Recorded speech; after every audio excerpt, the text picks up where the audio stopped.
apologetics, particularly in our times.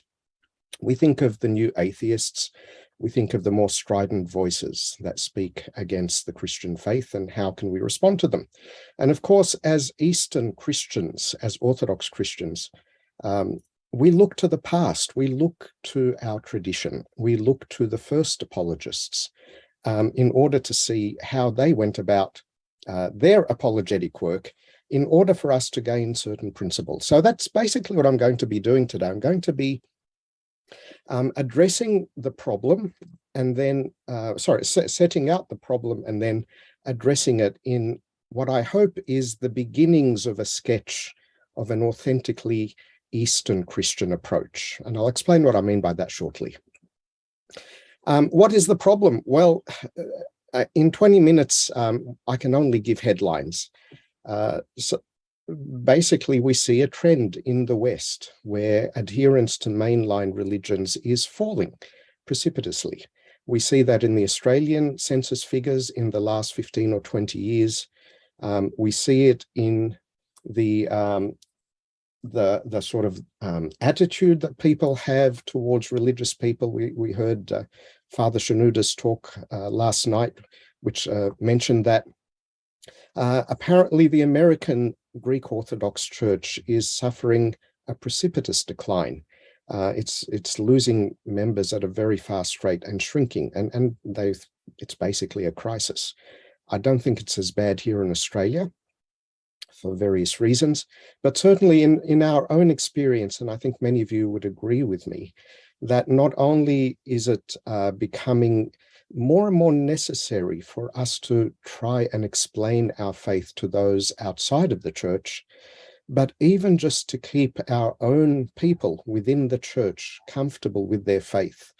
It no longer suffices, as it did in our grandparents' generation, to simply tell them things like just believe or just have faith.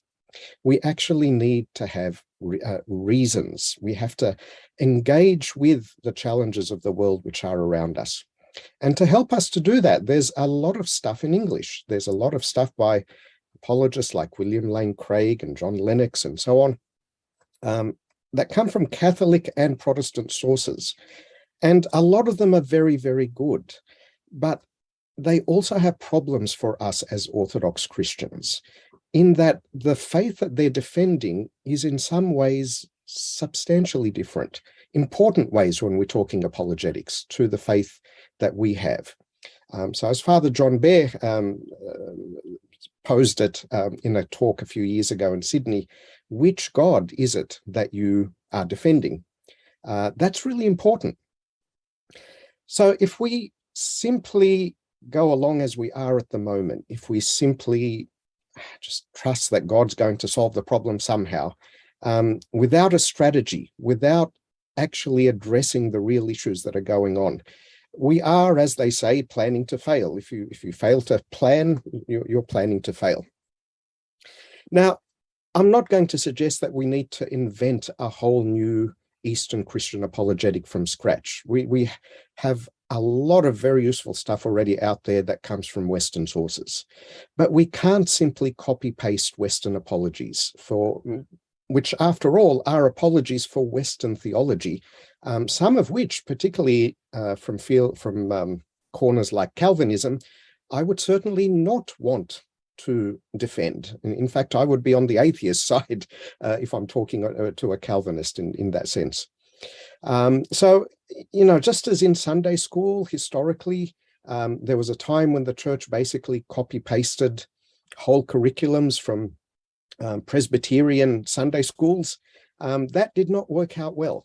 And we also, when we develop our apologetic for today, we need to be very careful about developing a genuinely Orthodox apologetic. And in fact, I'd go so far as to argue that there are certain features about Eastern Christianity that make it much more defensible than Western Christianity. I don't think I could defend Calvinism. I would not be able to, but I'm very comfortable defending Orthodox Christianity. And I'll give you an example of one of those reasons why shortly. So for the remainder of my time, I want to look at 3 points very, very briefly. What might an authentically Eastern Christian apologetic look like? The second point is a kind of a question of ethos, methodology. How should we go about doing it? And the third point is the content. What should we be defending? What kinds of beliefs? And the overarching theme here is going to be that for the early Christian apologists and for the church throughout history, by and large, with exceptions, we have always understood that Jesus is the truth and truth is Jesus. So Justin Martyr put it very beautifully. Whatever anyone said that was true from among the Greek philosophers he was talking about actually belongs to us Christians, because Christ is the truth. So even if a Socrates or a Plato or a Sophocles even says something that's true, they can only be saying the truth because they have somehow touched Jesus without knowing who he is, but that's the only source of truth. And so we need to adopt this spirit, I think. I think this needs to be the guiding principle as we develop our own apologetic as Orthodox Christians. We need to study the early church apologists very, very carefully, but not, again, copying and pasting blindly, because they lived in a different world and they were answering different questions to us. And so we need to dig deeper and find the underlying principles of what they were doing and learn how to apply those principles faithfully in our own time and our own situation. And this includes things like their open-minded engagement with pretty much any field of knowledge. They did not close themselves off to anything from the knowledge of their time. And this means, though, that our apology needs to be engaged with science and philosophy and literature and culture and history and all the other things that might follow that. And they also did not live in a cultural bubble or an echo chamber. They were remarkably well acquainted with the non-Christian society around them. And of course, for the very early Christian apologists, they were a minority for the first 300 years. After that, it changed to some extent, but they did not hide from the world. And that means we also must overcome our fear and be willing to go outside the fences of the church and talk to people who think differently and actually listen to them and understand them, because it's only in that way that we will be able to find the kinds of truth that will allow us to connect with them and make some progress rather than just arguing. Which brings us to the second point I wanted to cover today, which is the ethos. How do we go about doing an authentically Eastern Christian apologetic? And again, these are just headings. Each of them, we could spend a whole session just talking about each one. The first one is, how will we engage with other people? And again, a lot of Western apologetic these days is very much along the conflict model. A zero-sum thing where someone has to win and someone has to lose. Someone has to come out right, the other person has to come out wrong and probably looking foolish as well. And I think we all know from other aspects of our lives that that generally doesn't get us anywhere. Social media has been a huge experiment in that kind of approach.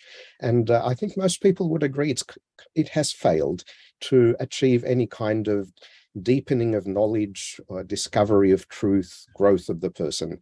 In fact, it probably is doing the opposite. So we need to have a cooperative approach, a win-win situation. We need to look for the things we can agree upon with people who are not of our faith. And then from there, rather than being lawyers and trying to defend ourselves, we need to be detectives and say, let us together search for the truth, because that's what both of us are looking for. And that's the second aspect, right? We need to understand that these kinds of discussions do not occur between books or texts or videos.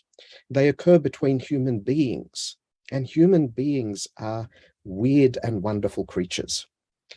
We need, therefore, to understand the psychology of belief. People are not like Data in Star Trek, or like, like a robot or an android. We don't think as logically as we believe ourselves to.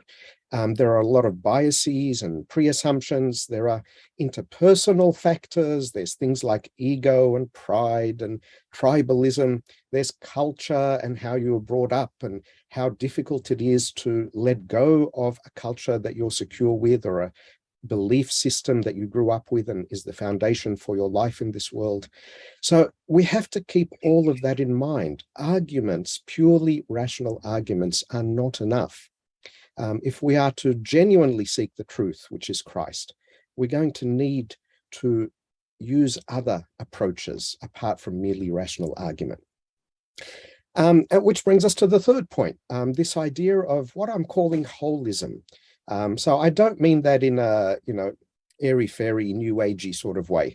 I simply mean that, and again, I think it was Father Schnuder who was saying this yesterday, as he pointed out, that in the modern world, modernism basically has been a project of division. We've divided everything for the reality of God, because God is, the God of the whole picture. He's the one who's behind it all, or beneath it all, or however you might want to put it.